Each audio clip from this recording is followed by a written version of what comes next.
चलो good evening बच्चों, start करें. Our topic for today is gravitation. सब लोग टेक्स्ट बुक ओपन करो. Now this chapter belongs to physics और केमिस्ट्री और biology. Physics. So this is a branch of science which is called as physics. Now ideally I don't teach this part, but just because you all have requested, so we will make it a point that we will learn it very nicely. But in return there is only one promise कि आप लोग इसके अच्छे से notes बनाना और इसके जो सारे न्यूमेरिकल्स हैं उसको अच्छे से सॉल्व करना. Because learning physics is all about concepts and numericals. जैसे जैसे हम लोग कॉलेज सेक्शन में आते हैं तो इसमें सम्स ज्यादा पूछते हैं, थियरी धीरे धीरे कम होते जाते हैं. एट स्कूल सेक्शन लेवल कैसा है ना कि थियरी और सम्स दोनों इंपॉर्टेंट होता है, बट इन कमिंग टाइम जब आप एंट्रेंस एग्जाम 11th और 12th में अटेंड करते हो तो आप ये पाओगे कि ज्यादा से ज्यादा मैटर करता है सम्स. तो इसीलिए अभी से ये हैबिट मत बनाना कि सम्स आया तो स्किप मार देने का, ये बहुत बैड हैबिट होगी. तो जहां जहां पे सम्स या न्यूमेरिकल्स आएंगे हम लोग उसको सॉल्व करेंगे. सॉल्व एग्जांपल भी होगा ना, उसको भी रिफर करने का. राइट बच्चों? Okay, so this topic we are starting with the story of apple. बेटा, everybody is aware that this story belongs to the great scientist called as Isaac Newton. Okay, अब जहां जहां पे टेक्स्ट बुक लाइंस इंपॉर्टेंट है एक बार read करते हैं, और जो बहुत ज्यादा ही कॉन्सेप्चुअल होगा वो मैं बोर्ड पे लिखूंगा. ओके, चलो come to first page everyone. Vaishnavi बेटा, read first page. Can you recall these? Yes. What are the effects of a force acting on an object? First question. Second question, what types of forces are you familiar with? Third question, what do you know about the gravitational force? Okay, these all questions will be answered in the chapter itself. जहाँ पे gravitational force का पहले हम लोग history से start करेंगे. Okay, continue. We have seen in the previous standard that the gravitational force is a universal force and it acts not only between two objects on the earth but also between any two objects in the universe. Let us learn how this force was discovered. Gravitation. As we learned, the phenomenon of gravitation was discovered by Sir Isaac Newton. As the story goes, he discovered the force by seeing an apple fall from a tree on the ground. He wondered why all apples fall vertically downward and not at an angle to the vertical. Why do they not fly off in a horizontal direction? After much thought, he came to the conclusion that the earth must be attracting the apple towards itself, and this attractive force must be directed towards the center of the earth. Okay, चलो ठीक है. अभी यहाँ board पे ध्यान दो. The story starts with sir Isaac Newton. Okay, जो एक ट्री के नीचे बैठे थे और जैसे ही एप्पल गिरा he started thinking about it. Now some students those who don't like physics they wonder that कि he should be sitting coconut tree के नीचे. शायद ये चैप्टर रिड्यूस चैप्टर हो जाए, but we all are fortunate कि अपने को ये कॉन्सेप्ट पता चला. अब देखो सोच कहां से स्टार्ट हुई. जब वो एप्पल गिरा ना तो न्यूटन ने ये सोचा कि एप्पल ऐसा नीचे वर्टिकली नीचे ही क्यों गिरा, ये एप्पल ऐसा हॉरिजॉन्टली मतलब यहां से यहां क्यों नहीं गया, ये एग्जैक्टली ऐसा ही क्यों गिरा, या तो यहां से थोड़ा डायरेक्शन में इस तरफ क्यों नहीं गिरा. सो लेटर ऑन फाइनली उसने ये सोचा कि अल्टीमेटली अर्थ के पास अपना खुद का अट्रैक्टिंग फोर्स होगा बेटा, और ये जो भी अट्रैक्टिंग फोर्स है इसका डायरेक्शन ये है कि ये हमेशा अर्थ के सेंटर की तरफ पॉइंट करता है.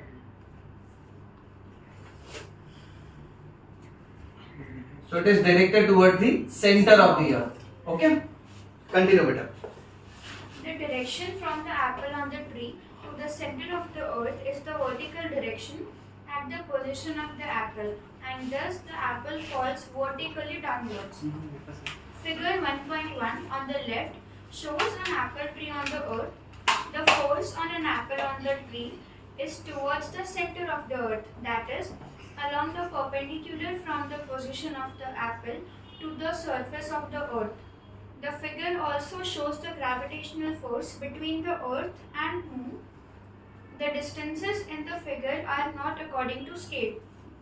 Newton thought that if the force of gravitation acts on apples on the tree at different heights from the surface of the earth, can it also act on objects at even greater heights, much farther away from the earth, like for example the moon? Can it act on even farther objects like the other planets and the sun? Okay चलो अब इसका answer ना board पे देखते हैं बेटा.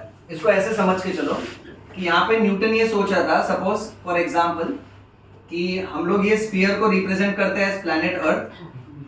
अब जैसा कि टेक्स्ट बुक में फोटो है कि let's say suppose for example अगर एप्पल यहां से गिर रहा है तो एप्पल अर्थ के सेंटर की तरफ डायरेक्टेड होगा.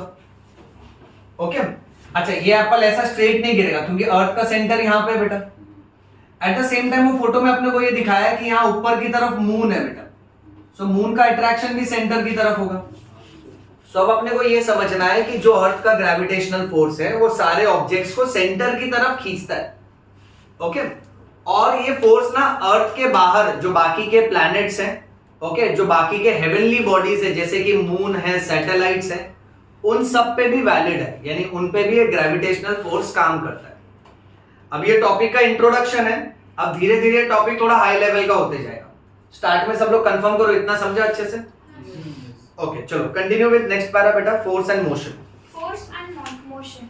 We have seen that a force is necessary to change the speed as well as the direction of motion of an object. Read scientist या साइंटिस्ट का पेज बेटा. Introduction to scientist.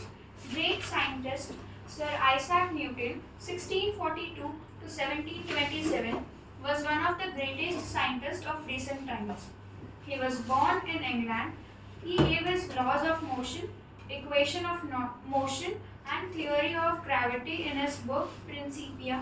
Before this book was written, Kepler had given 3 laws describing planetary motions. However, the reason why planets move in the way described by Kepler's law was not known. Newton, with his theory of gravity, mathematically derived Kepler's law. In addition to this, Newton did groundbreaking work in several areas including light, heat, sound, and mathematics. He invented a new branch of mathematics. This is called calculus and has wide-ranging applications in physics and mathematics. He was the first scientist to construct a reflecting telescope. Okay चलो अब Newton से related important point समझ लेते हैं. देखो Newton का बेटा born year कौन सा था? 1642. और डेथ ईयर क्या था? 1727. जरा देख के बताना. He was born in which place बेटा? England. Okay so he was born in England. और फिर उसके बाद ये बताया कि न्यूटन ने एक बुक लिखा था बेटा. बुक का नाम क्या है? प्रिंसिपिया. प्रिंसिपिया में न्यूटन ने अपने सारे के सारे फाइंडिंग्स को एक्सप्लेन किया था बेटा. अब एक बहुत ही अच्छी सी बात यह है कि न्यूटन के पहले ऑलरेडी एक साइंटिस्ट था जिसका नाम था केपलर. और केपलर ने ऑलरेडी 3 लॉ दे के रखे थे बेटा. ये तीनों लॉ प्लैनेटरी मोशंस को डिस्क्राइब करते थे. प्लैनेटरी मोशंस का मतलब होता है कि अलग अलग प्लैनेट्स किस अंदाज में अपने सन के आजू बाजू में घूम रहे हैं, उस पूरे मूवमेंट को डिस्क्राइब किया था केपलर ने 3 लॉ के द्वारा. बट जब न्यूटन ने ग्रेविटेशनल कॉन्सेप्ट ढूंढा तब उसने केपलर की एक बात को सुलझा दिया. यानी केपलर ने दुनिया को यह बताया कि प्लैनेट किस अंदाज में मूव करते हैं. जिसमें से पहला एक बहुत ही इंटरेस्टिंग फैक्ट है, हम लोग चैप्टर में धीरे धीरे पढ़ेंगे. केपलर ने दुनिया को बताया कि प्लैनेट जब सन के आजू बाजू में घूमते हैं तो वो सर्कुलर तरीके से नहीं घूमते, वो ओवल तरीके से घूमते हैं. यानी अगर ये सन है बेटा तो ऐसा पूरा सर्कल नहीं बनता है, अंडा का शेप ओवल बनता है बेटा. आप समझ रहे हो? ओके अब ऐसे कॉन्सेप्ट्स उसने एक्सप्लेन किया. बट जब दुनिया ने उससे पूछा ना कि बता ऐसा क्यों है, तो केपलर वो एक्सप्लेन नहीं कर पाया. सो न्यूटन के ग्रेविटेशनल कॉन्सेप्ट ने केपलर के कॉन्सेप्ट को एक्सप्लेन कर दिया, उसके रीजंस बता दिए. सो अब हम लोग यहां मेंशन करेंगे कि केपलर के जो 3 लॉज थे उसका जो रीजंस है वो किसकी वजह से आया बेटा? न्यूटन की थियरी की वजह से आया. प्लस न्यूटन का और कंट्रीब्यूशन देखो बेटा. मैथ्स में उसने क्या ढूंढा, चेक करो. एक नया ब्रांच कैलकुलस. हाँ, a new branch of mathematics which is called as calculus. Calculus को ना मैथ्स का दिल मानते हैं बेटा.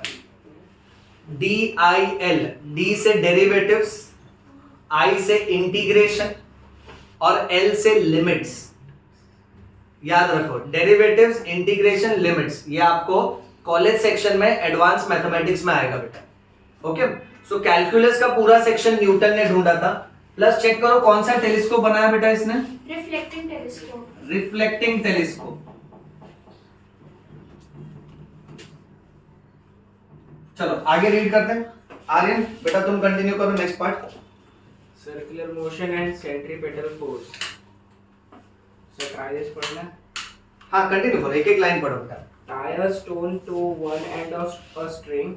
Take the other end in your hand and rotate the string so that the stone moves along a circle as shown in figure 1.2a. Are you applying any force on the stone? In which direction is the force acting? How will you stop this force from acting? What will be the effect on the stone? As long as we are holding the string, we are pulling the stones toward us, that is, towards the center of the circle, and are applying a force towards it. The force stops acting if we release the string.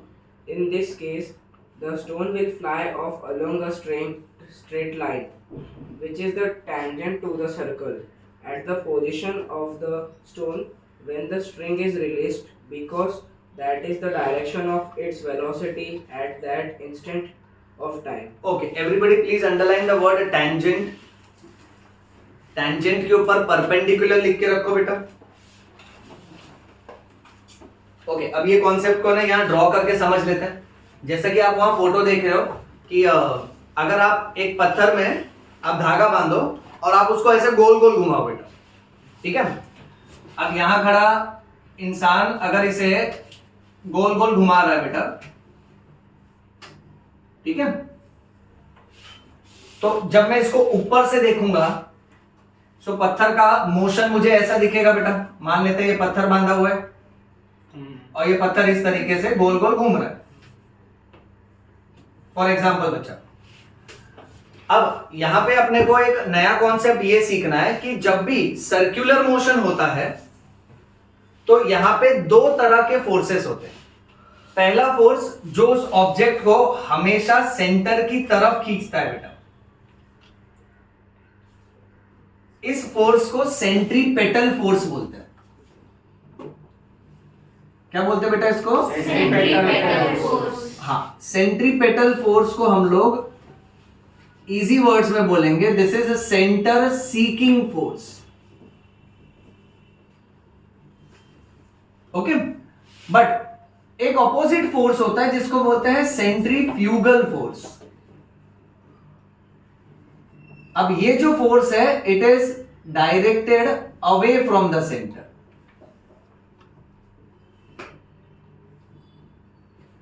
तो circular motion में अगर मैं एक पत्थर को घुमा रहा हूं तो दो तरह के फोर्सेस होते हैं। एक फोर्स ऐसा होता है जो ऑब्जेक्ट को सेंटर की तरफ खींचता है, उसको सेंट्रीपेटल फोर्स बोलते हैं। और एक फोर्स ऐसा होता है जो ऑब्जेक्ट को सेंटर से बाहर फेंकने की कोशिश करता है, उसको सेंट्रीफ्यूगल फोर्स बोलते हैं। अब बच्चों सपोज फॉर एग्जांपल अगर मैं एक प्लेट ले लेता हूं, वो प्लेट को घुमाता हूं जोर से, और मान लेते हैं अपना एक इरेजर रबर का छोटा टुकड़ा, प्लेट घूम रहा है जोर जोर, और उसमें छोटा टुकड़ा डाल देता हूं, तो बताओ क्या होगा? वो रुक जाएगा। नहीं, अगर मान लो ये घूम ही रहा है तेजी से, कंटिन्यूस फास्ट घूम रहा है, तो रबर बाहर आ जाएगा। करेक्ट है। अच्छा, आपको मालूम है हाईवे पे रेगुलर साफ सफाई क्यों होना चाहिए?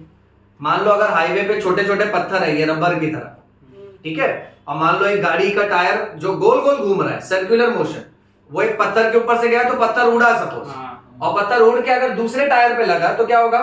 फिर से जोर का उड़ेगा। क्योंकि जैसे अगर मैं एक प्लेट को गोल घुमाता हूं और उसमें रबर डालता हूं तो रबर क्या करता है? प्लेट को, सॉरी, प्लेट अल्टीमेटली वो रबर को फेंक देगा। तो ये सेंट्रीफ्यूगल फोर्स होगा। कौन सा होगा? Centrifugal force. आप इमेजिन करो कि अभी आप एक बस में बैठे हो, ठीक है, और वो बस ने अचानक से एक ऐसा टर्न लिया, तो अगर बस इस तरफ को टर्न ले रहा है तो आप बाहर की तरफ फेंके जाते हो, क्योंकि बेटा ये जो है ये तो एक कर्वेचर हुआ एक सर्कल का। करेक्ट। सो सेंट्रीफ्यूगल फोर्स क्या करता है? ऑब्जेक्ट को हमेशा बाहर ले जाता है। और सेंट्रीपेटल फोर्स क्या करता है, ऑब्जेक्ट को हमेशा अंदर खींचता है। अब इसमें से अपने को इंटरेस्ट है सेंट्रीपेटल फोर्स में, ये पूरा पैराग्राफ उस पे चलेगा। बात ध्यान से सुनना, अगर मैं पत्थर को ऐसे गोल गोल घुमा रहा हूं बेटा, तो ये पत्थर ऐसे ऐसे घूमते जा रहा है। बट अब नया पॉइंट ये है कि सपोज अगर किसी भी पॉइंट ऑफ टाइम पे ये पत्थर ऐसे ऐसे घूम रहा है बेटा, अब जैसे सपोज फॉर एग्जांपल ये पत्थर यहां आया और इस टाइम पे अगर मैंने रस्सी छोड़ दिया या तो अगर रस्सी टूट गई, तो साइंस कहता है कि वो पत्थर इस सर्कल के टैंजेंट में जाएगा। तो ऐसे इमेजिन करो, एक ऐसा सर्कल है बेटा, घड़ी की तरह इमेजिन करो, मैं 12 o'clock पोजीशन, तुम 6 o'clock पोजीशन, और आजू बाजू में 3 o'clock पोजीशन और 9 o'clock पोजीशन। तो पत्थर ऐसा घूम रहा था बेटा, ठीक है। आज जब पत्थर ऐसा घूम रहा था तो यहां आके अगर मैंने धागा छोड़ दिया ना, तो पत्थर यहां से परपेंडिकुलर जाएगा उस तरफ। ये समझे? बोर्ड पे ड्रॉ करके बताता हूं। Suppose for example let's say ये देख बेटा, ये पत्थर यहां पे आया। अब इस टाइम पे अगर ये धागा टूट गया यहां से, या मैंने धागा छोड़ दिया, तो अभी जहां पे वो पत्थर है ना बेटा, उसका रेडियस और उस सरफेस का टैंजेंट बेटा, टैंजेंट यानी कितना डिग्री? 90 डिग्री। हाँ, तो यानी ये पत्थर इस डायरेक्शन में जाएगा। अब आंसर करो सब लोग। सपोज फॉर एग्जांपल यहां आके अगर मैंने वो धागा को छोड़ दिया, तो पत्थर कहां जाएगा, गेस करो। हाँ, इसका टैंजेंट ऐसा होगा बेटा। अच्छा, अगर यहां छोड़ दिया तो इसका टैंजेंट ऐसा बनेगा बेटा। सपोज फॉर एग्जांपल बेटा पत्थर यहां पे आया था और इस टाइम पे अगर धागा टूट गया तो नीचे। हाँ, अब सबको पता चल रहा है बेटा। तो ये वाली बात ध्यान से याद रखना कि सर्कुलर मोशन में क्या होता है ना, टैंजेंट का मतलब बेटा ये वाली लाइन जो रेडियस को 90 डिग्री पे होती है। तो अभी यही चीज आप गोल में इमेजिन करो कि अगर मैं पत्थर ऐसे ऐसा घुमा रहा हूं बेटा, ठीक, ये आया 6 o'clock पोजीशन पे और यहाँ धागा टूट गया, तो पत्थर कहां जाना चाहिए? 3 o'clock। हाँ, इस तरफ जाएगा। अच्छा, सपोज पत्थर यहां से घूम के यहां तक आ चुका था, अब धागा टूटा तो आगे जाएगा। सपोज यहां से घूम के मेरे पास आया, अब टूटा तो इस तरफ। इमेजिन कर पा रहे हैं? Yes sir. ओके, सेम चीज है। सपोज फॉर एग्जांपल तुमने अपने दोस्त को झूला में बैठा दिया, वो झूला ऐसा गोल गोल जा रहा है, बोला बड़ा राइड आता मतलब। और सपोज वो राइड जब अपना दोस्त ऐसा ऐसा जा रहा है और दोस्त जैसे ऊपर पहुंचा, सपोज उस टाइम पे अगर ये जो कनेक्शन है वो टूट गया अगर, तो दोस्त टैंजेंट जाएगा बेटा। यस और नो? अच्छा, सपोज फॉर एग्जांपल राइड नीचे आ रहा था तब वो टूटा, तो दोस्त नीचे सीधा स्वर्ग में जाएगा, पाताल लोक में जाएगा। ये समझ रहे हो बेटा? Yes sir. ओके, तो अब यहाँ मेन वर्ड क्या है? टैंजेंट। क्या है बच्चा? टैंजेंट। अब दूसरी बात सुनो, ये पत्थर को धागे ने पकड़ के रखा था बेटा। Just like let's say suppose for example एक डॉग के गले में हम बेल्ट बांध देते हैं और डॉग ऐसा गोल गोल भाग रहा है, तो बेल्ट जो अपन ने पकड़ के रखा है उसके वजह से डॉग एक ही सरकमफ्रेंस में भागेगा गोल गोल, करेक्ट है? तो ये जो स्ट्रिंग है, ये जो धागा है, यही वो फोर्स है जो प्लैनेट्स को पकड़ के रखता है। अब आप सोचो बेटा, यहां देखो, सेंटर में अगर अर्थ है और ये उसका मून है बेटा, सो मून जब चक्कर मार रहा है तो मून और अर्थ के बीच में कोई धागा नहीं है बट एक फोर्स है बेटा, वो है ग्रेविटेशनल फोर्स। कौन सा फोर्स है बेटा? Gravitational force. उसी तरीके से आप सोचो, अगर सेंटर में सन है और ये बाकी के प्लैनेट्स घूम रहे हैं आजू बाजू में, तो सन और बाकी के प्लैनेट्स को भी कौन पकड़ के रखता है? Gravitational force. Is this point clear? Yes. हाँ, और ग्रेविटेशनल फोर्स यहाँ पे it is same as centripetal force, क्योंकि वो सेंटर की तरफ खींच रहा है बेटा। ओके, तो अब पूरे पैराग्राफ में हम लोग वही पढ़ेंगे। सो अब नेक्स्ट 2 पैराग्राफ में ध्यान देना, फिर अपन अगले कॉन्सेप्ट की तरफ चलते हैं, ठीक है? आर्यन कंटिन्यू करो बेटा। You may recall that we have performed a similar activity previously, in which a 5 rupee coin kept on a rotating circular disc flies off the disc along the tangent to the disc. ये line समझा? अगर एक disc घुमा रहा हूं, वैसे ही वाला example, अब 5 का कॉइन अगर डाला तो कॉइन फेंक दिया जाएगा, और कॉइन जैसे ही जहां पे गिरेगा ना उसके टैंजेंट की तरफ फेंक दिया जाएगा बाहर। तो ये याद रखो, ठीक है? Continue. Thus, a force acts on any object moving along a circle and it is directed towards the center of the circle. This is called a centripetal force. अब इंपॉर्टेंट लाइन आ गई बेटा, मार्क करो, definition है। A force acts on any object moving along a circle and it is directed towards the center of the circle. Mark करो center of the circle, उसको box में डालो, बहुत इंपॉर्टेंट है बेटा। आगे की लाइन में देखो क्या दिया है, this is called which force बेटा, सेंट्रीपेटल फोर्स। और आगे मार्क करो, सेंट्रीपेटल मींस व्हाट बेटा, center seeking force, that is the object tries to go towards the center of the circle because of this force। यहाँ देखो हमने वही लिखा बेटा, जो सेंटर की तरफ ले जाएगा वो सेंट्रीपेटल, और जो सेंटर से दूर ले जाने की कोशिश करेगा वो सेंट्रीफ्यूगल। Okay, Yes, sir. आगे next parameter. You know that the moon, which is the natural satellite of the earth, goes round it in a definite orbit. The direction of motion of the moon as well as its speed constantly changes during this motion. Do you think some force is constantly acting on the moon? What must be the direction of this force? How would its motion have been if no such force acted on it? Do the other planets in the solar system revolve around the sun in a similar fashion? Is similar force acting on them? What must be its direction?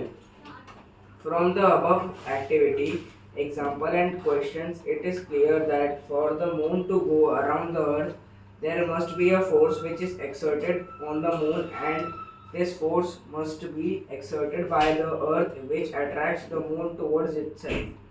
Similarly, the sun must be attracting the planets, including the earth, towards itself. Okay चलो ठीक है, next Vaishnavi बेटा तुम पढ़ो next para. Kepler's law. Planetary motion had been observed by astronomers since ancient times. Before Galileo, all observations. हाँ Galileo, उसको गलाओ मत बेटा। The great scientist mark Galileo everyone. हाँ continue. All observations of the planet's position were made with naked eyes. By the 16th century, a lot of data were available about planetary positions and motion. हाँ call it as Johannes Johannes Kepler, full नाम है बेटा, mark करो Johannes Kepler. और ऊपर Galileo की mark करो, box में डालो दोनों साइंटिस्ट को, भागने ना पाए, इंपॉर्टेंट। अच्छा, जब तक गैलीलियो नहीं था ना तब तक लोग प्लैनेट्स के बारे में नेकेड आईज से पढ़ते थे, यानी अल्टीमेटली आसमान ताक के, आसमान देख के ये लोग अंदाज लगाते थे कि क्या हो रहा होगा। गैलीलियो वो इंसान था जिसने है ना मतलब ये सबको ऑब्जेक्ट को ऑब्जर्व करना स्टार्ट किया खुद के बनाए टेलीस्कोप के थ्रू। ओके, गैलीलियो के बाद चीजें और क्लियर होने लगी। गैलीलियो ने दुनिया को एस्ट्रोलॉजी के बारे में, सन और अर्थ के बारे में और ज्यादा नॉलेज दिया। सो गैलीलियो के पहले नेकेड आईज से ही लोग अंदाजा लगाते थे बेटा। ओके, फिर नेक्स्ट केपलर का पूरा नाम जोहानिस केपलर, स्पेलिंग देख के रखो बेटा, Johannes Kepler. Okay, continue. Studied this data. He noticed that the motion of planet follows certain laws. He started 3 laws describing planetary motion. चलेगा, ठीक है, continue. These are known as Kepler's law, which are given below. Okay, अब ना next वाला photo सब लोग ध्यान से देखो। आगे नेक्स्ट वाला फोटो पढ़ो, वो एलिप्स के बारे में बेटा। An ellipse is the curve obtained when a cone is cut by an inclined plane. Okay, अब उस फोटो में अगर आप देखो तो आपको ऐसा दिखाया एक कोन है और वो कोन को इंक्लाइंड प्लेन से कट किया है, यानी अगर यहां से मैं उसको कट करूं तो यहां से उसका एलिप्स वाला शेप बाहर निकल रहा है। देखो फोटो ध्यान से। सर एलिप्स, एलिप्स यानी ओवल, लिख के रखो बेटा। एलिप्स का मतलब होगा ओवल शेप, यानी सर्कल को अगर थोड़ा स्ट्रेच करोगे ना तो कैसे एग का शेप हो जाता है, उसको एलिप्स बोलते हैं बेटा। ठीक है, continue. It has 2 focal points. The sum of the distances to the 2 focal points from every point on the curve is constant. F1 and F2 are 2 focal points of the ellipse shown in the figure 1.3. If A, B and C are 3 points on the ellipse, then okay ठीक है, अब वो वाला rule है ना समझते हैं board पर। अब इसको बच्चों आप लोग ऐसे देखो, सबको ये पता चला एलिप्स का मतलब अप्रोक्सीमेटली ओवल शेप बेटा. हाँ सर. ओके, सो मान के चलते हैं सपोज फॉर एग्जांपल ये एक एलिप्स है बेटा. अब अंदर की तरफ हम लोग ये डॉटेड लाइन ड्रॉ करते हैं और इसके दो फोकल पॉइंट होते हैं. सपोज इसको मान लेते हैं F1 और इसको मान लेते हैं F2. अब एलिप्स की एक खास बात देखो बेटा, अगर इसके सरफेस पे अपन यहां देखते हैं एक पॉइंट ले लेते हैं सरफेस पे पॉइंट A, दूसरी तरफ ले लेते हैं पॉइंट B, सपोज यहां ले लिया पॉइंट C और सपोज यहां ले लिया पॉइंट D. अब जैसा कि अपने को डायग्राम में दिखाया सब पॉइंट को F1 और F2 दोनों से कनेक्ट किया बेटा. जैसे देख A को अगर मैं F1 से कनेक्ट करूं तो ये वाला टुकड़ा AF1 हो गया बेटा. अच्छा, और ये वाला टुकड़ा AF2 हो गया. अब रूल क्या बोलता है मालूम है एलिप्स का, कि AF1 को ऐड करो AF2 के साथ, तो आप ये पाओगे कि इसका लेंथ उतना ही होगा जितना BF1 को अगर आप ऐड करोगे BF2 के साथ. बताओ समझ रहे हैं हाँ कि ना बेटा? ओके, जैसे मान लेते हैं ना सपोज AF1 अगर मान लेते हैं सपोज 7 सेंटीमीटर है, ये 3 सेंटीमीटर है, तो 7 + 3 10 हो जाएगा. मान लेते हैं सपोज ये 6 है और ये 4 है, तो 6 + 4 भी 10 आएगा. यानी दोनों का सम, दोनों का जो एडिशन है वो हमेशा सेम आएगा. अब ऐसे ही हम लोग और एग्जांपल ले लेते हैं इसको समझने के लिए. सो बेटा हम लोग CF1 और CF2 को भी जोड़ सकते हैं. सो CF1 + CF2 इसका एडिशन भी इनके एडिशन के बराबर ही होगा. और तो और आप एक और एक्सटेंड कर सकते हो बेटा, क्या हो सकता है DF1 + DF2. ये समझा? Yes sir. ये एलिप्स का प्रॉपर्टी है. और सब लोग याद रखना, आप इसको एलिप्स भी बोल सकते हो, आप इसको एलिप्टिकल शेप भी बोल सकते हो, आप इसको इजी लैंग्वेज में ओवल शेप भी बोल सकते हो. नहीं याद रहा तो the shape is like an egg बेटा. ठीक है, एनी प्रॉब्लम सो फार बेटा? ओके, अब इसके बाद सबसे मेन वाला पार्ट आएगा बेटा जिसको हम कहते हैं केपलर्स लॉ. और इसमें टोटल 3 इंपॉर्टेंट स्टेटमेंट अपने को पढ़ना है और इस पे बेस में आपको होमवर्क बताऊंगा लेक्चर के एंड में बेटा. ठीक है, Yes sir. चलो पहले समझ लेते हैं. आर्यन कंटिन्यू करो बेटा. Kepler's first law. The orbit of a planet is an ellipse with the sun at one of the foci. हाँ, वन ऑफ द फोकाई. अब फोकाई यानी फोकस. चलो थोड़ा पहले इंग्लिश पकड़ लेते हैं. किसी भी वर्ड के एंड में अगर आई आएगा ना, आई यानी बहुत सारा, और किसी भी वर्ड के एंड में अगर अस आएगा ना, अस यानी एक. जैसे एग्जांपल देखो, न्यूक्लियाई, न्यूक्लियस. मैथ्स में रेडाई, रेडियस. बायोलॉजी में फंगाई, फंगस. Correct right? मान लो आपका दोस्त अगर एक फालतू बात कर रहा है तो भंकस, बहुत सारी बात कर रहा है तो भंका. ये इंग्लिश है बेटा. आई लगा तो बहुत सारा, अस लगा तो एक. अच्छा, वैसे ही अपने लंग्स में बलून लाइक स्ट्रक्चर होता है, एल्वियोलाई. बहुत सारा रहा तो एल्वियोलाई, एक रहा तो हाँ, तो इसमें फंसना नहीं बेटा. ठीक है, अभी इंग्लिश वाला पॉइंट छोड़ के केपलर के फर्स्ट लॉ पे ध्यान देते हैं. पहले ना स्टेटमेंट में एज इट इज लिख लेता हूं क्योंकि स्टेटमेंट वैसे का वैसे ही चाहिए अपने को. क्या बोला है? The orbit of a planet Is an ellipse with the sun at one of the foci. Yes, the orbit of a planet is an ellipse. With the sun. अच्छा, एलिप्स बोला यानी अंडे के शेप का होगा. हाँ. हाँ जी. हाँ, ऑर्बिट का मतलब, ऑर्बिट का मीनिंग लेना है शेल. ओके, कोई बात नहीं. ठीक है, ऑर्बिट का मतलब शेल लेना है. ठीक है, हाँ.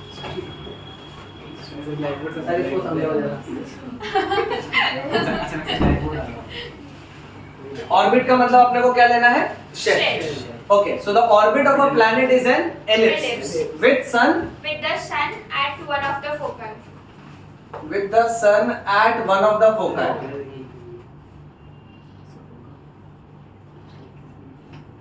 अब इसको ना आप लोग ऐसे इमेजिन करो कि सपोज फॉर एग्जांपल बेटा ये एलिप्स शेप है. ओके,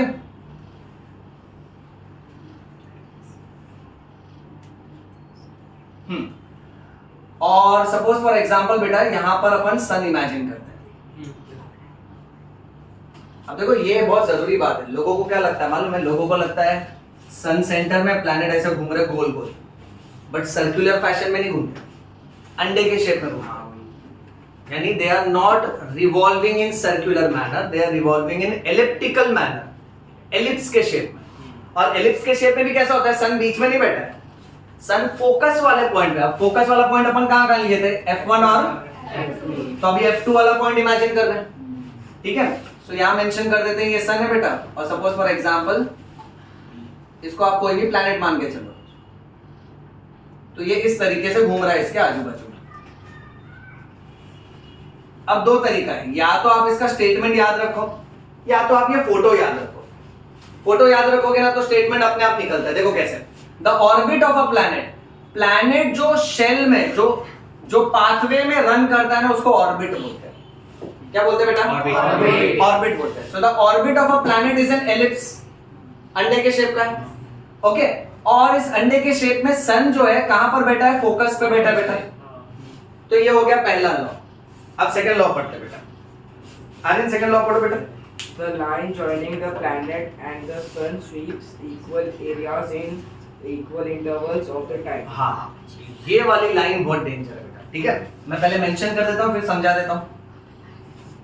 अब चल रहा है केपलर का सेकंड लॉ। अब सेकंड लॉ में क्या बोला है, the line joining The planet and the sun sweeps. The planet and the sun, फिर यहाँ रुक जाना थोड़ी देर, ठीक है।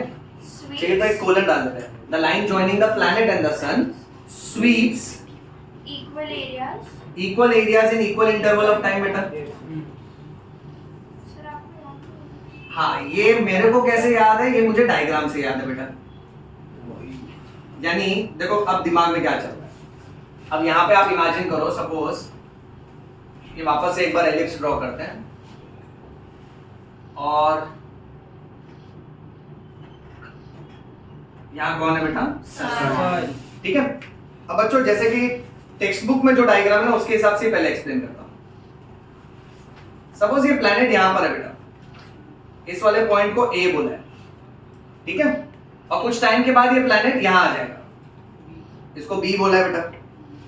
अच्छा, फिर suppose for example let us से एक प्लैनेट यहां पर था सी, अब कुछ टाइम के बाद ये यहां पर आ गया, दैट इज डी। अब ये वाला देखना बेटा, ये बहुत ज्यादा इंपॉर्टेंट है। एक प्लैनेट यहां पर है, दैट इज पॉइंट ई, अब ये यहां पर आ गया, दैट इज एफ। अब अगर आपको ये वाला लॉ समझना है ना, पहले खाली इतनी लाइन पढ़ो, the line joining the planet and the sun. तो ये सन है और ये प्लैनेट है, तो the line joining the sun and the planet, यानी ये वाली लाइन, ठीक है। अपने नेक्स्ट एग्जांपल में प्लैनेट यहां पर है, तो सन और प्लैनेट को जोड़ने वाली लाइन ये हो गई। फिर अपना प्लैनेट यहां पर है बेटा, तो ये वाली लाइन, ठीक बेटा। Yes, sir. अब क्या बोला है कि ये जो लाइन है ना बेटा, दिस लाइन स्वीप्स, स्वीप करना यानी झाड़ू मारना, so this line sweeps equal areas in equal interval of time. यानी सपोज ये वाला प्लैनेट जब यहां पे था, तब सी वाला प्लैनेट यहां पर था, ई वाला प्लैनेट यहां पर था, और मैंने सबको क्या बोला कि चल देखते हैं 10 मिनट के बाद कौन कहां पहुंचता है। तो 10 मिनट के बाद ये वाला प्लैनेट यहां आ गया, यानी इसकी जो लाइन जॉइनिंग थी सन और प्लैनेट की, इसने कितना एरिया स्वीप किया, यहां से लेके यहां तक का। यानी बच्चों शेडिंग कर देते हैं, इसने इतना एरिया स्वीप किया ना। अच्छा, अब उतने ही टाइम में सी वाला प्लैनेट कहां तक गया, डी तक गया, यानी इसने कितना एरिया स्वीप किया, इतना बेटा। बोलो समझ रहा है? अच्छा, ई वाला कहां तक गया, यानी अब ये देख बेटा, इसने इतना एरिया स्वीप किया। बोलो यस और नो। ओके, तो अब इसको याद करने के लिए पहले ये याद करो कि वो लाइन जो सन और प्लैनेट को जोड़ रही है, ये वाली लाइन इक्वल एरिया स्वीप करती है in equal interval of time. यानी सपोज फॉर एग्जांपल सबको 5 मिनट का टाइम दिया फॉर एग्जांपल, तो 5 मिनट में ये यहां से यहां तक आ गया, ये यहां से यहां तक आ गया, ये यहां से यहां तक आ गया। अब इन्होंने जितना एरिया कवर किया ना, वो एरिया को मेजर करोगे ना तो सबका एरिया इक्वल आएगा। सबका एरिया Equal आएगा। इक्वल आएगा। अब तुमको लगेगा सर ये तो छोटा और मोटा है तो इसका एरिया इसके बराबर कैसे?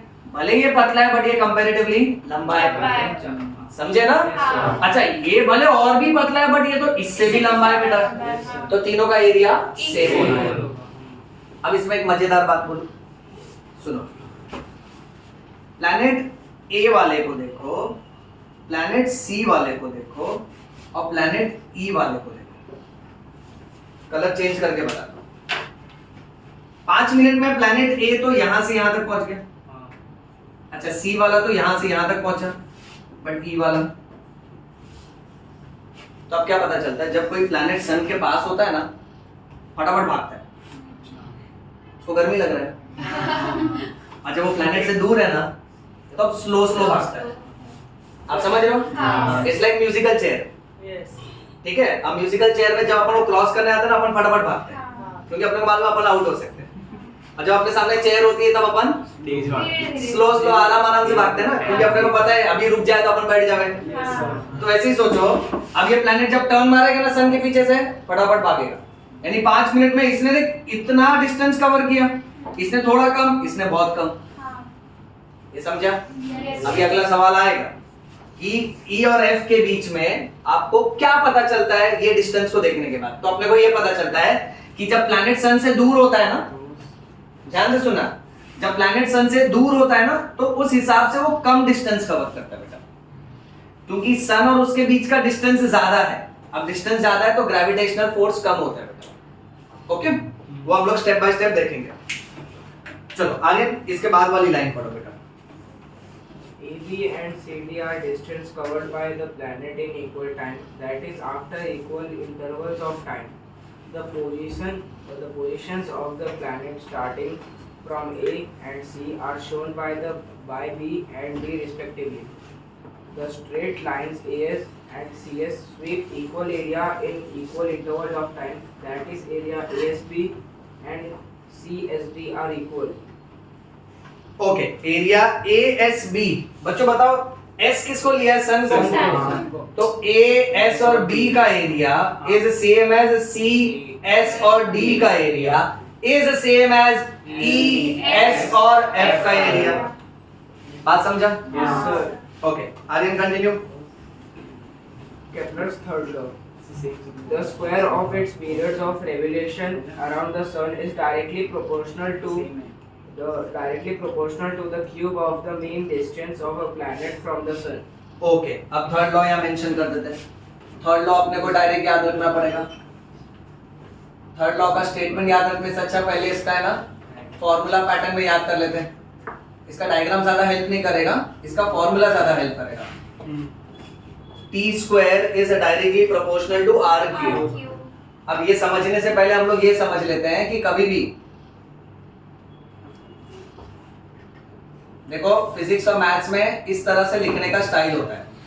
जब दो चीज के सामने ऐसा लिखा है ना तो बोलने का ये दोनों एक दूसरे के साथ डायरेक्टली प्रोपोर्शनल है, और जब ऐसा लिखा है ना तो इसको हाँ नहीं, इसको बोलो इनवर्सली प्रोपोर्शनल। क्या बोलना है बच्चों? Inversely proportional. ओके, अब डायरेक्टली प्रोपोर्शनल का मतलब ये होता है जब भी ऐसा साइन सामने सामने रहेगा ना बेटा, यानी एक क्वांटिटी अगर बढ़ेगा तो दूसरा क्वांटिटी भी बढ़ेगा। अच्छा, एक क्वांटिटी अगर कम होगा सपोज तो दूसरा क्वांटिटी भी कम होगा, यानी अच्छी फ्रेंडशिप। तो एक अगर मजा कर रहा है दूसरा भी मजा कर रहा है। एक अगर डिप्रेशन में है तो दूसरा भी डिप्रेशन में होगा। समझ रहे हो बेटा? अब यहाँ देखो, यहाँ दोस्ती नहीं है, यहाँ झगड़ा है बेटा। तो एक अगर खुश होता है तो दूसरा खुश होता है। समझ रहे हो? अच्छा, एक अगर खुश होता है तो ये खुश होता है, तो इसको बोलने का इनवर्सली प्रोपोर्शनल। अब अपने फॉर्मूला में कौन सा प्रोपोर्शनल आ रहा है? Directly proportional. T square is directly proportional to R cube. अब उसके हिसाब से स्टेटमेंट देखो, the square of its period. अब इसको पीरियड के बदले ये बोलना the square of time period. तो टाइम पीरियड के इससे टी याद आ जाएगा ना बेटा, तो एक वर्ड चेंज कर देते हैं। The square of time period of revolution around the sun of revolution around the sun अच्छा बच्चों एक बात बताओ, जब अर्थ अपने आप में ही गोल गोल घूम रहा है तो उसको रोटेशन बोलते हैं, और जब सन के गोल गोल घूमता है तो उसको ये याद रखना। तो अभी अपने को क्या बोला है, that square of time period of revolution around the sun, यानी सन की पूरी चक्कर मारने की बात हो रही है, उस टाइम पीरियड का स्क्वायर लेंगे तो वो डायरेक्टली प्रोपोर्शनल निकलेगा। किसको बताओ? The cube of the mean distance of Yes. the planet from the sun. The cube of mean distance of planet From the sun. from the sun. देख बेटा, तो ये जो अपना फॉर्मूला है T square is directly proportional to R cube, इसको अगर imagine करें तो ये अपना पूरा का पूरा ऑर्बिट है, ये प्लैनेट घूम रहा है बेटा, यहाँ कौन बैठा है? Sun. सन। ठीक है, लेट अस से सपोज फॉर एग्जांपल ये प्लैनेट है बेटा, कुछ टाइम के बाद ये प्लैनेट इस पोजीशन पे आएगा बेटा। सो प्लैनेट और सन के बीच का जो डिस्टेंस है ना, मीन डिस्टेंस, वो ये होता है बेटा, उसको हमेशा आर लिया जाता है। जैसे सर्कल में आप रेडियस लेते हो ना, तो प्लैनेट और सन के बीच का जो डिस्टेंस है उसको आर बोलते हैं। अब प्लैनेट को घूमने के लिए कितना टाइम लगेगा उसको टाइम पीरियड बोलना है, और प्लैनेट और सन के बीच का जो डिस्टेंस है उसको आर बोला है। सो टाइम पीरियड का जो स्क्वायर है वो डायरेक्टली प्रोपोर्शनल है मीन डिस्टेंस के क्यूब को। बात समझ रहे हैं? टाइम पीरियड का जो स्क्वायर है वो डायरेक्टली प्रोपोर्शनल है मीन डिस्टेंस के क्यूब को। ये नेक्स्ट रूल है। अब इसमें थोड़ा मैथमेटिक्स का पार्ट आपको बताता हूं। जब भी कोई भी चीज ऐसे डायरेक्टली प्रोपोर्शनल के मामले में लिखी जाती है ना, तो प्रोपोर्शनल का साइन जब हटाना होता है तो ये साइन को हटा के इज इक्वल टू का साइन डालते हैं, तो ऐसा हो जाता है कि T square is equal to लिखते हैं, और जब इक्वल टू लिखते हैं ना तो कोई ना कोई एक अल्फाबेट कांस्टेंट के तौर पे डालना होता है। So T square is equal to K multiplied by R cube. तो ये समझ लेना, इसको अगर हटाया ना तो इज इक्वल टू और के डालना पड़ता है, जहां पर बेटा के क्या होगा? कांस्टेंट। अब इसीलिए टेक्स्ट बुक क्या कर रहा है मालूम है, के को इधर ही रहने दिया, ये आर क्यूब को इसके नीचे डाल दिया बेटा। तो T square upon R cube is equal to constant. देखो चेक करो, सही है, पता चला इतना? ओके, तो अभी ये फर्स्ट प्रेजेंटेशन में मेन पॉइंट्स एक बार रिवाइज करते हैं। Everybody's attention on board please बेटा। We started with story of sir Isaac Newton. इन्होंने दुनिया को बताया कि अट्रैक्टिंग फोर्स जो है वो अर्थ के सेंटर की तरफ ही आता है। ओके, फिर उसके बाद हमने देखा न्यूटन का बॉर्न ईयर कौन सा था 1647 और डेथ ईयर कौन सा है? 1727। He was born in England. इन्होंने कौन सी बुक लिखी थी? Principia।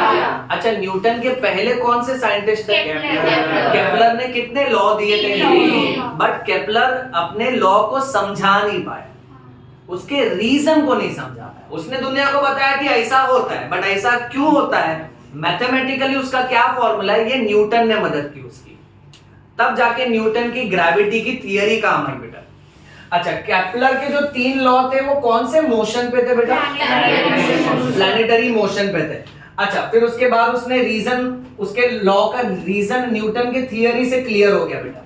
आपको एग्जाम में पूछा न्यूटन के और 2 कंट्रीब्यूशन बताओ, तो मैथ्स में उसने एक सेक्शन ढूंढा था कैलकुलस। कौन सा? कैलकुलस। और कौन सा टेलीस्कोप ढूंढा? Reflecting reflecting telescope. फिर यहाँ नया कॉन्सेप्ट आया सर्कुलर मोशन का। कोई भी चीज को अगर गोल गोल घुमाएगा तो एक फोर्स उसको सेंटर की तरफ खींचता है, दैट इज सेंट्रीपेटल फोर्स, और एक उसको सेंटर से फेंक देता है, Centrifugal force। That is centrifugal force. अच्छा, प्लस हमने देखा कि जब भी हम ऑब्जेक्ट को गोल गोल घुमाते हैं, अगर किसी भी पॉइंट पे आके अगर वो धागा टूट गया या हमने उसको छोड़ दिया तो कैसा जाएगा? टैंजेंट जाएगा।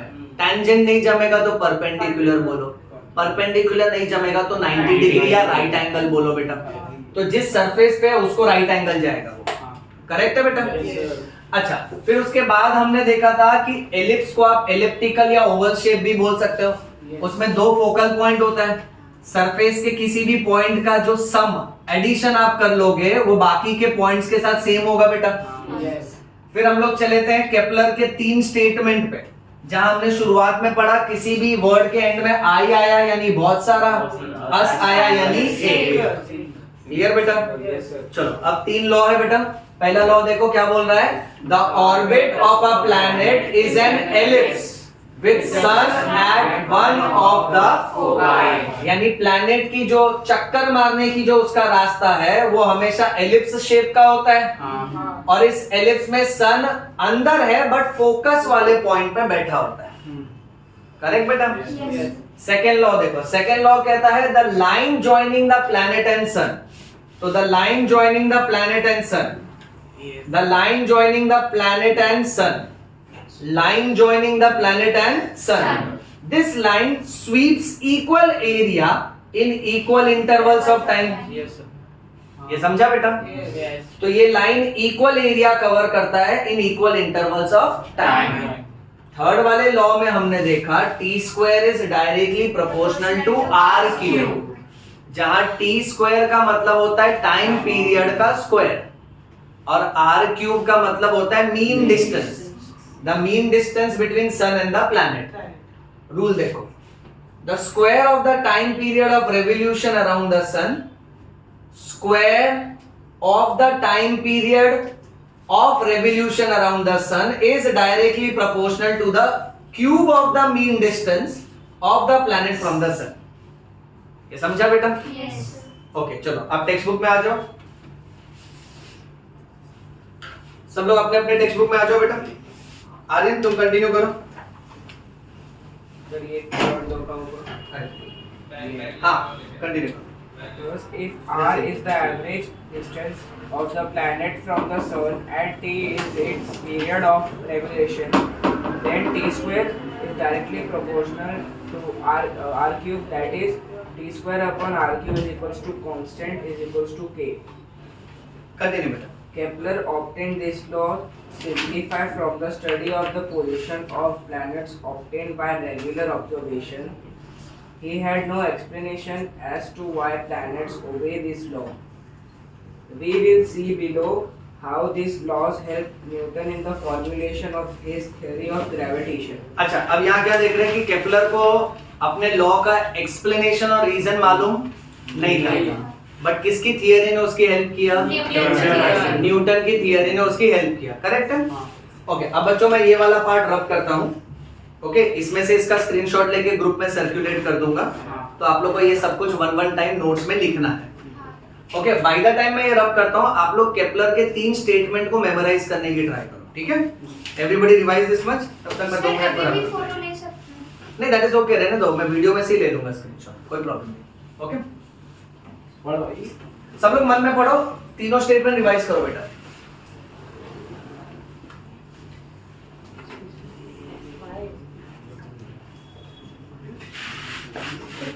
बातें बिल्कुल भी नहीं है।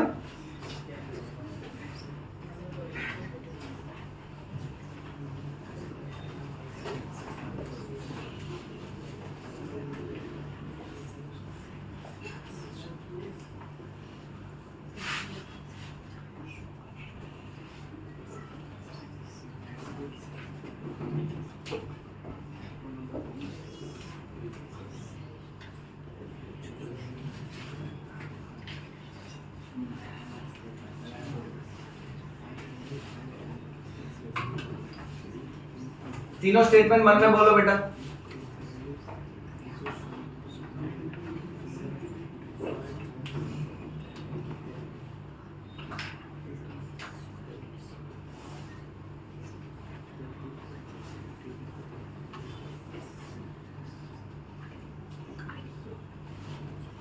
मन में बोलो, मन बाहर आ रहा है बेटा।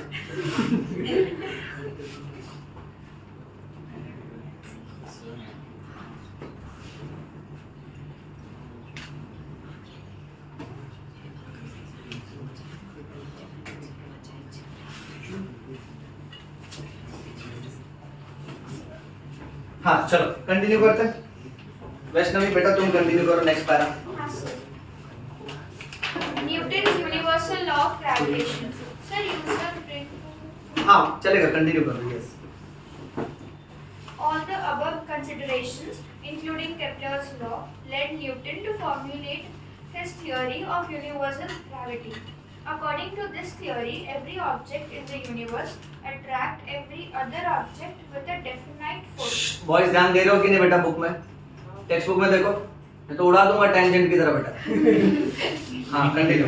This force is directly proportional to the product of the masses of the two objects and is inversely proportional to the square of the distance between them. Okay चलो अब न्यूटन की थियरी पढ़ते हैं बेटा। तो यहाँ से चालू हो रहा है, टाइटल देखो क्या लिखा है, Newton's Universal law of gravitation. Universal law of gravitation. बेटा यूनिवर्सल क्यों बोला? क्योंकि पूरे यूनिवर्स में करेक्ट, क्योंकि पूरे वर्ल्ड में वैलिड है ये। Okay so this is Newton's universal law of gravitation. अब न्यूटन ने क्या बोला कि सपोज फॉर एग्जांपल अगर दो ऑब्जेक्ट है, एक का वजन है m1 मास और दूसरे का मास है m2, और सपोज दोनों के बीच में डिस्टेंस हम लोग लेते हैं d। अब ग्रेविटेशनल फोर्स क्या कहता है कि ये फोर्स ये दोनों ऑब्जेक्ट्स को एक दूसरे की तरफ अट्रैक्ट करेगा बेटा। ओके सो ये ग्रेविटेशनल फोर्स क्या हो जाएगा? Gravitational force is directly proportional to m1 multiplied by m2 and this gravitational force is inversely proportional to the square of the distance. Okay, square of the distance यानी d square। अब दोनों को अगर हम लोग कंबाइन करेंगे तो ये बन जाएगा कि f proportional to m1 m2 upon d square। देखते जाओ बेटा। अब जब इसको इज इक्वल टू में अगर हम लोग कन्वर्ट करेंगे तो कांस्टेंट कोई ना कोई अल्फाबेट लिखना पड़ेगा। अब यहाँ पे ये कांस्टेंट को कैपिटल G माना जाता है। तो अब यहाँ पे चैप्टर का एक इंपॉर्टेंट फॉर्मूला रेडी हो गया बेटा कि ग्रेविटेशनल फोर्स का फॉर्मूला है, फोर्स यानी F। So F is equal to G m1 m2 upon d square, जहां m1 और m2 दोनों ऑब्जेक्ट का मास है और d जो है वो दोनों ऑब्जेक्ट्स के बीच का डिस्टेंस है। ओके चलो अब टेक्स्ट बुक में जहां ये फॉर्मूला दिया बेटा, आप उसको पेंसिल से बॉक्स में डाल दो और वहां पे जो G लिखा है ना नेक्स्ट लाइन में, G को क्या बुलाया है? Constant of proportionality. Yes, underline करो, Universal gravitational constant. Constant of proportionality which is also called as universal Universal gravitational constant. Gravitational constant.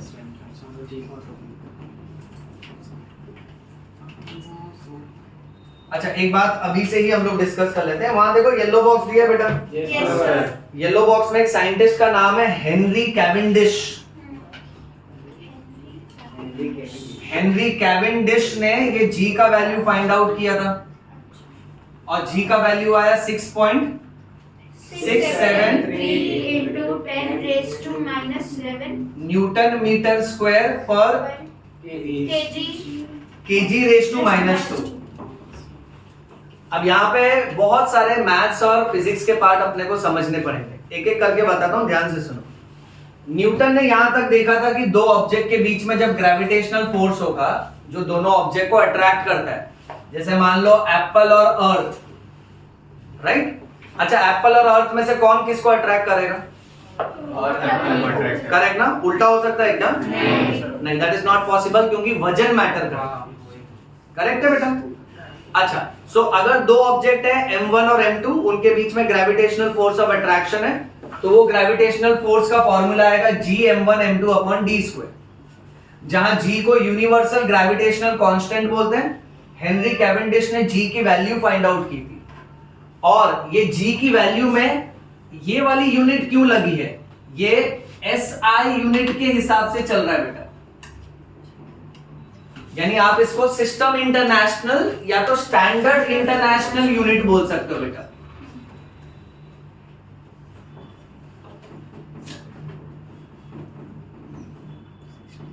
System international और you can call it as standard international. अब formula को change करते हैं। अब जैसे यहां जो फॉर्मूला लिखा है,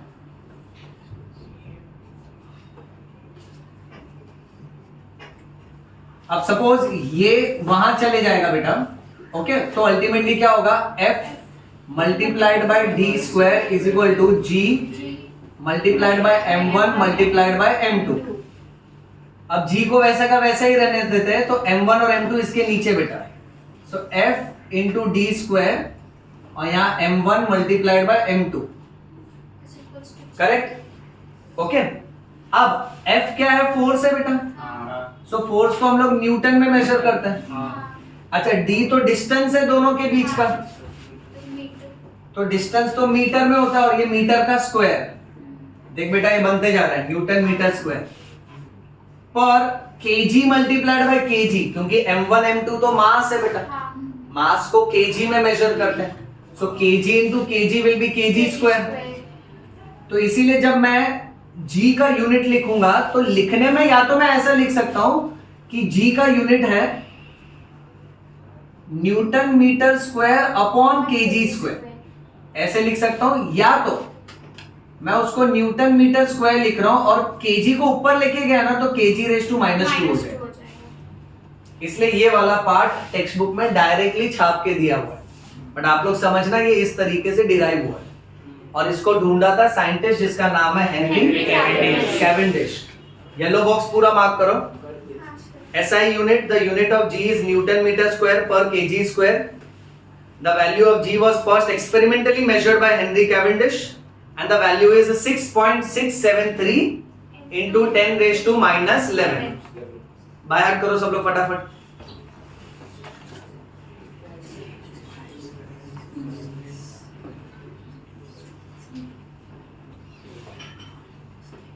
ओके चलो वैष्णवी कंटिन्यू बेटा।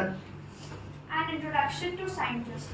Johannes Kepler, 1571 to 1630, was a German astronomer and mathematician. He started working as a helper to the famous astronomer Tycho Brahe हाँ ब्रहे in प्रेग। Prague in 1600. ओके चलो मार्क करो। केपलर का पूरा नाम जोहानिस केपलर। फटाफट data बताते जाओ बेटा। जोहानिस केपलर बॉर्न ईयर क्या दिया है? 1571 to 1630. 1571 to 1630। German astronomer. हाँ अब ये जर्मनी का था बेटा। Yes, sir. He was a German astronomer And mathematician. and mathematician। चलो ठीक है। फिर बेटा एक इम्पोर्टेंट बात ये है कि ये खुद असिस्टेंट थे, इनके लिए एक सीनियर साइंटिस्ट है जिनका नाम था टाइको ब्रहे। टाइको ब्रहे कौन सी जगह से है बेटा? Prague. हाँ अब इसको प्रैग बोलो सिर्फ, ठीक है। प्रैग कौन से साल की बात है ये? 1600 की बात है। अब कैसे है ना कि इनके जो ये टीचर थे, जो इनके सीनियर थे, ओके, टाइको ब्रहे, इनकी हो गई डेथ, और डेथ होने के बाद फिर पूरी रिस्पॉन्सिबिलिटी ना केपलर पे आ गई, और केपलर को उस इंस्टीट्यूट का हेड घोषित कर दिया गया। ओके रीड फर्दर बेटा। After the sudden death of Brahe in 1601, Kepler was appointed as the royal mathematician in his place. Kepler used the observations of planetary position made by Brahe to discover the laws of planetary motion. He wrote several books. His work was later used by Newton in postulating his law of gravitation. Underline postulating, postulating के बाजू में लिखो formation।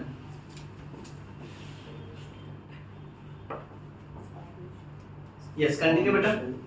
Figure 1.5 shows two objects with masses m1 and m2 kept at a distance d from each other. Mathematically, the gravitational force of attraction between these two bodies can be written as F is directly proportional to m1 m2 upon d square, or F is equals to g m1 into m2 upon d square. Here, g is the constant of proportionality and is called the universal gravitational constant. Okay underline this line बेटा। अब next sentence देखो क्या दिया है। The above law means that if mass of one object is doubled, the force between the two object will also Double. Okay यहां देखो, ये दोनों मास के साथ तो डायरेक्टली प्रोपोर्शनल है, यानी मास के साथ तो इनका दोस्ती है। अगर एक का भी वजन डबल हो गया तो फोर्स भी डबल हो जाएगा, क्योंकि डायरेक्टली प्रोपोर्शनल मतलब क्या? When one quantity increases the other also increases, when one quantity decreases other quantity also Decreases. But बेटा इनवर्सली प्रोपोर्शनल में उल्टा रूल है। अगर दोनों के बीच का डिस्टेंस अगर डबल हो गया तो फोर्स 4 टाइम्स कम हो जाएगा। क्यों? रीजन देखो, डिस्टेंस जब डबल होगा तो पहले तो उसका स्क्वायर होगा, यानी 2 का स्क्वायर होगा 4। अगर डिस्टेंस बढ़ रहा है तो फोर्स उतना कम होगा। तो नेक्स्ट वाली लाइन मार्क कर लेते हैं। Also if the distance is doubled the force decreases by a factor of 4। Continue Vaishnavi. If the two bodies are spherical, the direction of the force is always along the line joining the centers of the two bodies, and the distance between the centers is taken to be d. In case when the bodies are not spherical or have irregular shape, then the direction of force is along the line joining their centers of mass, and d is taken to be the distance between the two centers of mass. Underline, d is taken to be the distance between two center of mass.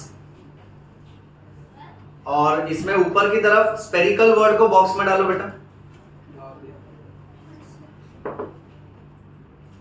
and then put a box around the word center. Then put a box around not spherical or irregular shape.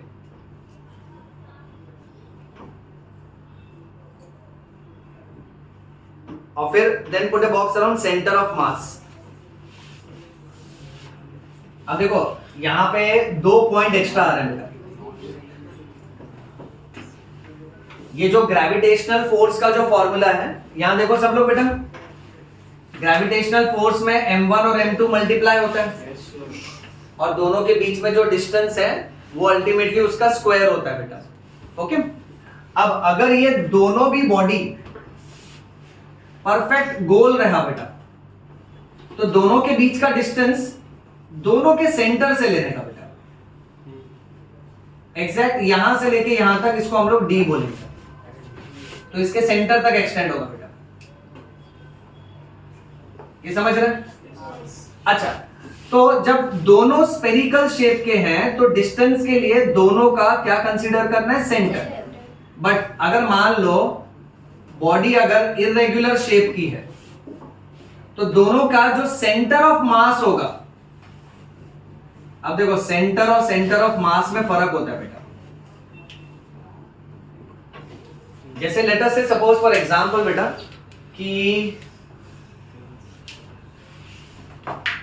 हम लोग ये ruler मान के चल रहे हैं, ठीक है। अब पॉइंट ऐसा है कि सपोज फॉर एग्जांपल इस रूलर में यहां पे अगर वजन ज्यादा है, अब अगर यहां वजन नहीं रखता हूं तो इसका सेंटर ऑफ मास एकदम बीच में आ जाएगा, जहां पे मैं उसको बैलेंस कर सकता हूं। बट अगर यहां वजन ज्यादा होगा तो क्या उसका सेंटर ऑफ मास बीच में ही होगा बेटा? फिर एक पॉसिबिलिटी ऐसा आएगा कि अगर यहां वजन ज्यादा है तो ये शिफ्ट हो जाएगा ना बेटा।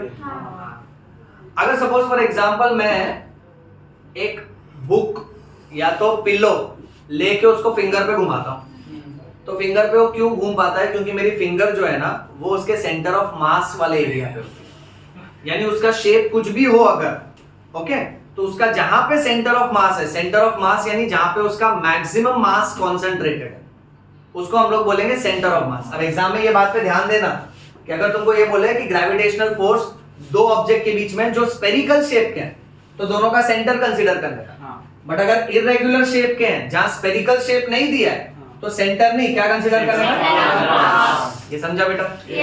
सेंटर ऑफ मास को बॉक्स में डालिए सब लोग।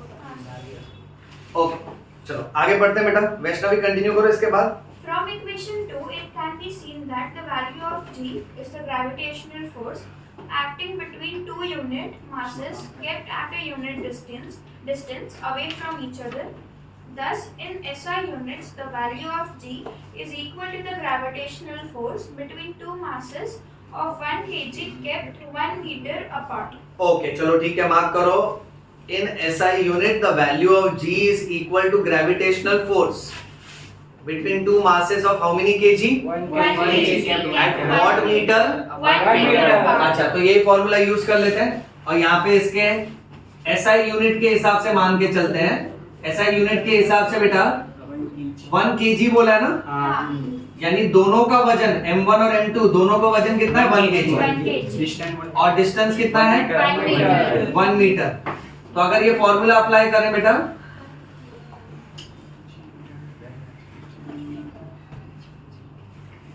तो ये फॉर्मूला में बेटा m1 और m2 दोनों 1 1 हो जाएगा बेटा, अपॉन d स्क्वायर यानी 1 का स्क्वायर। तो अल्टीमेटली अपने को क्या आएगा कि f is equal to g multiplied by 1 into 1 will be 1 बेटा, और नीचे 1 का स्क्वायर भी 1 होगा। सो फाइनली अल्टीमेटली f और g सेम आ जाएगा ना। f और g तभी सेम आएगा जब मास 1 kg होगा और दोनों के बीच का डिस्टेंस 1 मीटर होगा। ओके, सो लास्ट के सेक्शन में ये बताया। अब सब लोग नेक्स्ट पेज पे आओ। नेक्स्ट पेज पे पहले वो ब्लू वाला बॉक्स देखो बेटा, सब लोग ब्लू वाला बॉक्स मन में पढ़ो।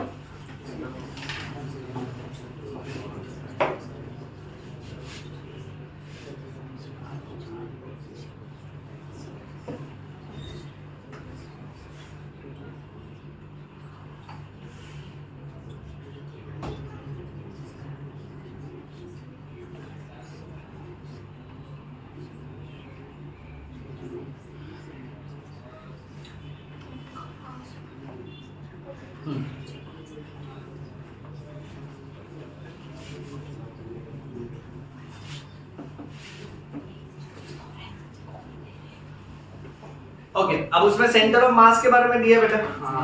सेंटर ऑफ मास ऑब्जेक्ट का इनसाइड भी हो सकता है और आउटसाइड भी हो सकता है। तो इनसाइड आउटसाइड मार्क करो, फिर डेफिनेशन मार्क करो। Centre of mass of spherical object having uniform density is at its geometrical centre, whereas the center of mass of any object having uniform density is at its centroid। Triangle में centroid मालूम है ना?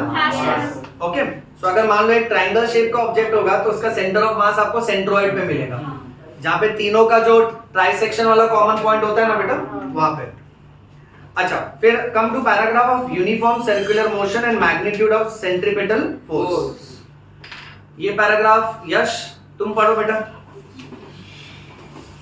Consider an object moving in a circle with constant speed. We have seen earlier that such a motion is possible only when the object is constantly acted upon by a force directed towards the center of the circle. This force is called the centripetal force. Underline centripetal force everyone. Title में जहां magnitude लिखा है, magnitude के ऊपर लिखो quantity, bracket में amount लिखो। कितना क्वांटिटी कितना अमाउंट है उसको मैग्नीट्यूड बोलते हैं बेटा। ओके, यस कंटिन्यू बेटा। Is the mass of the object, v is the its speed, and r is the radius of the circle. Then it can be shown that this force is equal to F is equal to m v square upon r. Underline F is equal to mv square upon r। Okay, तुम रुक जाओ, फिर तुम continue करो। If a planet is revolving around the sun in a circular orbit in uniform circular motion, then the centripetal force acting on the planet towards the sun must be F continue बेटा। F equal mv square upon r, where m is the mass of the planet, b is its speed and distance from the sun। ना हंसा रहे सब पीछे से दोस्त लोग कैसे शाहरुख जैसा क्यों पढ़ रहा है? ये और तुम लोग क्यों हंसा रहे हो उसको? यश ना? यश अब कोई पैर तू कोई बढ़ेगा। नीचे से पैर से कर रहा है, पैर से। राम देखो प्यार आ रहा है उसको बेटा। भाई तूने ये लाइन खराब किया, वापस से पढ़। ये मस्ती मत करो, ध्यान दो बेटा। शुरू से ना, शुरू से नहीं, वो जो लास्ट लाइन थी ना केवल बेटा, जहाँ तू ऐसा अटक रहा था वो वाला। where m is the mass of the planet, b is its speed and r is its distance from the sun। Very good, okay. अब सब लोग बोर्ड पे ध्यान दो। अब ये कहानी है सेंट्रीपिटल फोर्स की। यूनिफॉर्म सर्कुलर मोशन में we are going to find out the magnitude of centripetal force. Centripetal force centre की तरफ आता है कि सेंटर से दूर जाता है? सेंटर की तरफ आता है ना? हाँ सर। और जो सेंटर से दूर जाएगा वो सेंट्रीफ्यूगल फोर्स। अब यहाँ रूल ऐसा है कि सेंट्रीपिटल फोर्स जो होता है बेटा, इसको हम लोग अल्फाबेट F मान के चलेंगे। और ये सेंट्रीपिटल फोर्स F का फॉर्मूला दिया हुआ है mv स्क्वायर अपॉन r। अब सपोज फॉर एग्जांपल अगर एक स्टोन जिसको हमने स्ट्रिंग से टाई किया है वो यहाँ पे ऐसे यूनिफॉर्म सर्कुलर मोशन में घूम रहा है, ओके। तो जो सेंट्रीपिटल फोर्स है उसकी वैल्यू ये है बेटा, बट यहाँ पे अपने को ये याद रखना पड़ेगा कि इसमें जो वेलोसिटी है उसको v लेना होगा। अब स्पीड का फॉर्मूला मालूम है, डिस्टेंस अपॉन टाइम, करेक्ट। तो वैसे ही फॉर्मूला यहाँ पे हम लोग अप्लाई करेंगे कि वेलोसिटी के लिए हम लोग ये फाइंड आउट करेंगे कि टोटल कितना डिस्टेंस कितने टाइम में कवर कर रहा है। अब सर्कल में अगर डिस्टेंस देखेंगे, कोई यहां से स्टार्ट करके पूरा रन करके यहाँ पे आएगा तो ये तो इसका सरकमफ्रेंस हो जाएगा, डिस्प्लेसमेंट 0 हो जाएगा, बट पूरा का पूरा डिस्टेंस देखेंगे तो क्या हो जाएगा, सरकमफ्रेंस। सरकमफ्रेंस अपॉन टाइम लेंगे बेटा। अब टाइम को यहाँ पे सिंबल लिया है कैपिटल T, सरकमफ्रेंस का फॉर्मूला 2πr, राइट बेटा। सो वेलोसिटी में अपने को ये आ रहा है बेटा, सो ये वेलोसिटी का फॉर्मूला है और ये फोर्स का फॉर्मूला है बेटा। सो इसको इक्वेशन के हिसाब से अगर नंबरिंग करते हैं, फोर्स नंबर 1 और ये वाला बेटा नंबर 2, तो अगर मैं ये v वाला फॉर्मूला यहां सब्स्टिट्यूट करूं तो वो चेंज होगा बेटा। सबकी नजरें बोर्ड पे बेटा। So we will substitute equation 2 in equation 1 in equation 1 बेटा। तो अब अपने को फोर्स क्या मिलेगा, F is equal to m, ऐसे का ऐसे ही रहेगा, ये पूरे का स्क्वायर हो जाएगा 2 pi r upon t the whole square upon r। तो इस हिसाब से what we get is F is equal to m, वैसे का वैसे ही रहेगा बेटा, 2 का स्क्वायर हो जाएगा 4, फिर बेटा पाई का square we will write as pi square r square upon t square, और ये r भी डिनोमिनेटर में ही आ जाएगा बेटा, ठीक है। इसका स्क्वायर नहीं होगा क्योंकि ये ब्रैकेट का ही स्क्वायर हो रहा है बेटा।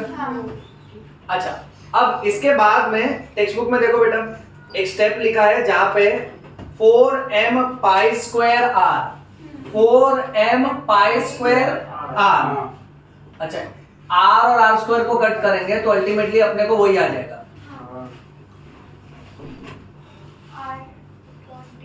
अब टेक्स्ट बुक के ऑर्डर में अरेंज कर लेते हैं, 4m pi square into r upon t square. तो ये पूरा का पूरा अपने को फोर्स के टर्म्स में आ रहा है बेटा। अब इंपॉर्टेंट स्टेप लिखा है multiplying and dividing by r square, underline करो बेटा उसको। अब वो स्टेप यहां अप्लाई करते हैं, multiplying and Divided by r square we get by r square we get। अच्छा यहाँ देखना बेटा, so f is equal to 4m pi square, ऐसे का ऐसे ही रहेगा, ये पूरा ऐसा था बेटा। अब इसको मैंने मल्टीप्लाई किया r स्क्वायर से और डिवाइड किया r स्क्वायर से, सो ये और ये दोनों मल्टीप्लाई होके r क्यूब हो जाएगा। 4m पाई स्क्वायर ऊपर r क्यूब आ गया बेटा, और ये t स्क्वायर को इस बाजू कर देता हूं, r स्क्वायर को उस बाजू कर देता हूं बेटा। सो ये r स्क्वायर यहाँ पे गया और t स्क्वायर यहाँ पे आ गया। तो r अब अपने को जस्ट हम लोग ने देखा था केपलर के थर्ड लॉ में, केपलर के थर्ड लॉ में हमने देखा था t square was directly proportional to r cube बेटा। So by Kepler's third law, ये देखो बेटा t square was directly proportional to r cube. अब अगर इसको इज इक्वल टू में कन्वर्ट करना है तो t square is equal to constant k। हाँ कांस्टेंट k आ जाएगा बेटा। अच्छा, k को अगर यहीं पे रहने दूं तो k का वैल्यू ये आता है बेटा, बट यहां तो मेरे पास उसका उल्टा है, तो k होगा कि 1 बाई k होगा, 1 बाई k होगा। देख t square upon r cube जब k होता है तो r cube upon t square 1 by k होगा। ओके, तो अब ये पूरे में है ना, मैं यहां से इसके बदले 1 बाई k लिखूंगा। So f is equal to 4m pi square upon r square multiplied by 1 by k। तो ये देखो ये टेक्स्ट बुक का सेकेंड लास्ट वाला स्टेप आ गया, 4m पाई स्क्वायर इंटू 1, तो 1 का तो कोई वैल्यू ही नहीं है बेटा। ओके, और नीचे r स्क्वायर k आ जाएगा, देखा सबने। अब ये सब में से ना बेटा इतने पूरे को कांस्टेंट लिया गया है, So you see the next statement which says इसमें से 4m pi square upon k को हम लोग क्या लेंगे बेटा? कांस्टेंट। अगर ये पूरे को ही कांस्टेंट ले लिया तो हम लोग बोल सकते हैं इज इक्वल टू को हटा के इनवर्स वाला साइन डाल सकते हैं ना बेटा? सो यहाँ पे ग्रेविटेशनल फोर्स जो है, ओके सॉरी सेंट्रीपिटल फोर्स जो है that will be inversely proportional to the radius का स्क्वायर। सो फाइनल जो स्टेप है बेटा f inversely proportional to r square, उसको बॉक्स में डालो। अब ये आपको एग्जाम में डिराइव करने के लिए आएगा। एक बार स्टार्ट से रिवाइज करते हैं। यहां देखो, इसके लिए पहले ये बाय हार्ट होना चाहिए। सेंट्रीपिटल फोर्स का फॉर्मूला क्या था? mv square upon r। फिर आपने देखा velocity is like speed that is distance upon time. But ऐसे गोल वाले डिस्टेंस को क्या बोलते हैं? सर्कमफ्रेंस का फॉर्मूला 2 pi r। अच्छा, तो 2 pi r upon time t आ गया। ये v का वैल्यू है। अब ये वेलोसिटी को आपने यहाँ डाल के स्क्वायर किया बेटा, तो ये पूरे का स्क्वायर चल रहा है, तो आपको m वैसे का वैसे ही आया। 2 और पाई के बदले 4 और पाई स्क्वायर आया, और ये r का स्क्वायर और t का स्क्वायर, और ये r स्क्वायर और r कैंसिल होगा तो ऊपर सिर्फ r बचेगा बेटा। अच्छा, फिर बाद में हम लोग ने देखो ये डिराइव किया। अब ये डिराइव करने के बाद 4 के बाद m लिख दिया, क्योंकि वो टेक्स्ट बुक के सीक्वेंस के हिसाब से लिखा है। वैसे भी रहने देगा तो भी कोई प्रॉब्लम नहीं है बेटा। यहां तक लाने के बाद इसको r स्क्वायर से मल्टीप्लाई किया, r स्क्वायर से डिवाइड किया। अब r multiplied by r square होगा तो r क्यूब हो जाएगा बेटा। फिर ये t स्क्वायर को यहां ला दिया, ये r स्क्वायर को यहां ला दिया, क्योंकि नीचे दोनों मल्टीप्लाई हो रहे बेटा। अब ये पूरा जो है ये 1/k है बेटा, राइट? तो इतनी वाली वैल्यू मैंने सेम लिखी है, बट ये पूरे के बदले मैंने 1/k लिख दिया। 1 तो मल्टीप्लाई हुआ तो कोई उसका वैल्यू नहीं बेटा, ओके? तो सेम नंबर रिपीट हो जाएगा। फिर ये पूरे को कांस्टेंट ले रहे बेटा, तब फाइनली हम लोग बोलेंगे कि f is inversely proportional to r square. ये समझा बेटा? ओके, चलो अपने टेक्स्ट बुक में आओ अभी। उसके बाद लास्ट पैराग्राफ है, ये करते हैं फिर स्टॉप करते हैं बेटा। पर उसको कांस्टेंट क्यों लिया? हाँ, ये जो पूरा है ना, क्योंकि देखो ना इसमें 4 जो है ये नंबर कांस्टेंट है, पाई जो है बेटा वो कांस्टेंट है, k तो यहां से कांस्टेंट आया, और जो मास है, जो ऑब्जेक्ट हम लोग मूव कर रहे हैं उसका वैल्यू तो फिक्स्ड होगा, इसलिए पूरा का पूरा सेक्शन ही कांस्टेंट हो जाता है। अब बदलेगा क्या मालूम है? रेडियस, क्योंकि सेंट्रीपिटल फोर्स कब बदलेगा? जब मैं छोटा वाला स्ट्रिंग घुमाऊं या फिर बड़ा वाला स्ट्रिंग घुमाऊं। सो रेडियस को यहाँ पे वेरिएबल माना बेटा। सो फोर्स किस पे डिपेंड करेगा? रेडियस पे डिपेंड करेगा, मास पे डिपेंड नहीं करेगा। ओके ओके, फेस चलो लास्ट पैरा पढ़ो बेटा। उसके बाद से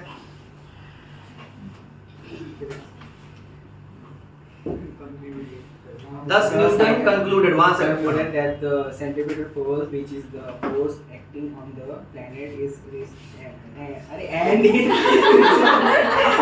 for its circular एक motion second। must be immersed. रुक जाओ राम, तुम फिर से पैर मार रहे हो। यहाँ से देखो, वैसा देखो, ऐसे देखो, पक्का?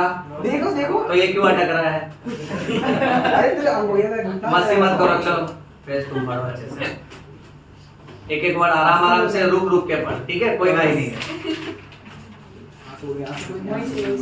स्टार्ट से पढ़ो वापस से। 10 Newton concluded. Thus it is concluded that the centripetal force, which is the force acting on the planet and is responsible for its circular motion, must be inversely proportional to proportional. रुक जाओ, चलो last में पढ़ो बेटा स्वयं। पढ़ो जहां से उन्होंने स्टॉप किया बेटा। बता दी, बताना नहीं कोई। पता ही था क्या कर रहे, पीछे बैठ गया। कहाँ स्टॉप किया इन्होंने?